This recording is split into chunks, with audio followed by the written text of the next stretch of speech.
Are you struggling to remember the muscles of the anterior forearm? I want you to remember there are 3 layers in the anterior forearm: superficial, intermediate, and deep. Let's discuss the superficial and intermediate level muscle. I want you to remember the mnemonics: pass, fail, at last fail. The forefingers are the superficial muscle and the thumb pointing downwards is the intermediate layer. The first one is the pronator teres, which helps with the pronation of the forearm.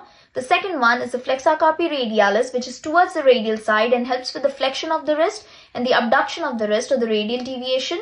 The third one is the palmaris longus, which helps with the flexion of the wrist. And the fourth one is the flexor carpi ulnaris, which is towards the ulnar side and helps with the flexion of the wrist and the ulnar deviation or the adduction of the wrist. The intermediate layer is the flexor digitorum superficialis, which has 3 functions: flexion of the wrist, flexion of the metacarpophalangeal joint, and flexion of the proximal interphalangeal joint of the forefingers.